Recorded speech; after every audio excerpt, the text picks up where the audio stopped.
Assalamu alaikum. My name is Dr. Zafar Ahmed. I am dermatologist and I have been practicing for the last 24 years as a dermatologist, and my subspecialty is cosmetic dermatology.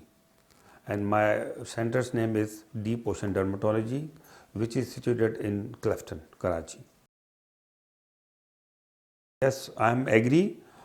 The fair complexion in Pakistan is a standard of beauty.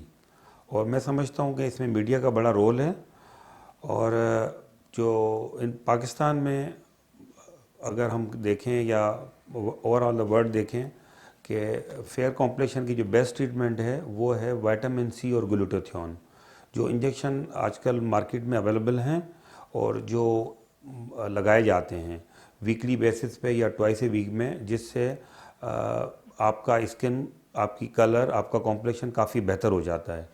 मगर वो permanent नहीं है, वो काफ़ी long अरसे तक रह सकता है। अगर उसको आप लंबे अरसे तक रखने के लिए चाहते हैं तो आपको साथ साथ you should have to use sun block and sun screens and avoid the sun screen and apply the sun blocks, so then you can keep your skin for a longer time as a fair. Best treatment for the skin whitening, I would say it is a glutathione and vitamin C injections, जो हम twice a week या thrice a week या once a week भी use करते हैं, जिससे आपका complexion काफ़ी फेयर हो जाता है।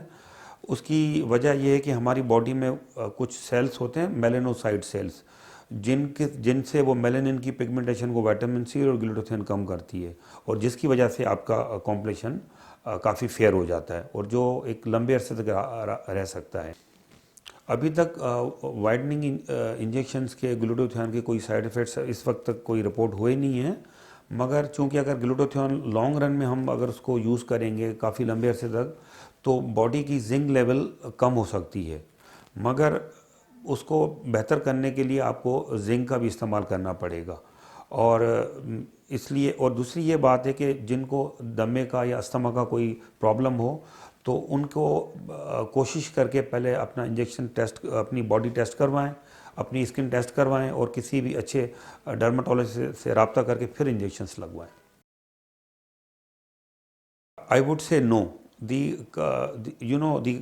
We can not alter the colour permanently, इसलिए कि हमारी बॉडी के जो मेलानोसाइट जो सेल्स हैं जो आपकी बॉडी में आपकी जेनेटिकली हैं वो फिर दोबारा बनाएंगे, मगर आप उसको लंबे अरसे तक अपनी स्किन को फेयर रख सकते हैं। वो इस तरह कि आप सन ब्लॉक लगाएं, आपका धूप में आपका एक्सपोजर कम से कम हो, और इसी तरह से आप एक लंबे अरसे तक अपनी आपकी स्किन को आप फेयर रख सकते हैं।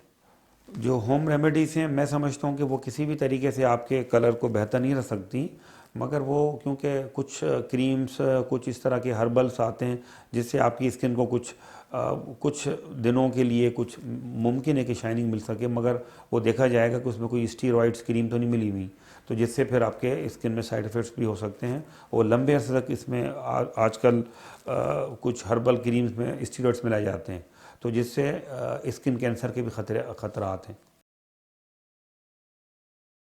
ये कॉस्मेटिक प्रोसीजर है जिससे आपके फेस की अपीयरेंस में यंगर लुक लाया जाता है, और ये एक ख़ास थ्रेड्स होते हैं जिनको पीओडी थ्रेड्स कहा जाता है या कोक थ्रेड्स किया जाता है, उससे आपके फेस की अपलिफ्टिंग की जाती है, जिससे आपके फेस पे जो फोल्ड्स आ जाते हैं, जो स्किन सेगिंग हो जाती है, उसको अपलिफ्ट किया जाता है। हाँ, इसमें डिफरेंट प्रोसीजर्स हैं, स्पेशली जो आजकल नए जिसको गेम चेंजर कहा जाता है, वो कुछ थ्रेड्स हैं जिससे आपकी स्किन को अपलिफ्ट किया जाता है। इसके साथ साथ कुछ बोटॉक्स भी लगाए जाते हैं, इंजेक्शंस, और कुछ फिलर्स भी होते हैं, और ये इन सब वो it depends on patient's face, age and area, उसी हिसाब से डिसाइड किया जाता है कि इस पेशेंट के लिए कौन सी ट्रीटमेंट सूट करेगी। इसमें यह है कि अगर आप थ्रेड्स के ज़रिए अगर आप पूछेंगे तो मैं ये कहूँगा थ्रेड से फेस लिफ्ट जो है 3 से 5 साल तक आपकी फेस अपलिफ्ट रहता है, मगर उसके वो भी ये है कि आपका लाइफ स्टाइल, आपकी जॉब, आपकी नेचर, उसके हिसाब से वो देखा जाएगा कि आपका फेस कितना अरसे तक फेस लिफ्ट रहता है, बट नॉर्मली 3 से 5 साल रहता है। I would say there is no any exact, I would say there is no any age best for the face lifting, it depends. कुछ लोगों को 40 साल के बाद ज़रूरत पड़ती है, कुछ को 60 साल के बाद, और कुछ को इससे भी पहले। तो और उसी हिसाब से फेस के हिसाब से भी वो थ्रेड्स को चूज़ करना होता है। मोनो थ्रेड्स होते हैं, कोक थ्रेड्स होते हैं, स्क्रू थ्रेड्स होते हैं।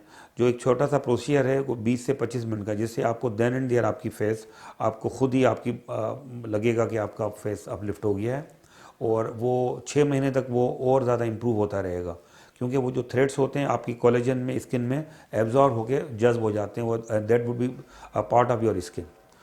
ऐसे मतलब कोई ख़ास साइड इफ़ेक्ट्स नहीं है, मगर फॉर ए टाइम बिंग कुछ ब्रूजेस बन सकते हैं, कुछ स्वेलिंग आ सकती है, मगर कुछ थोड़े से टाइम के लिए, उसके बाद वो फिर सबसाइड हो जाती है।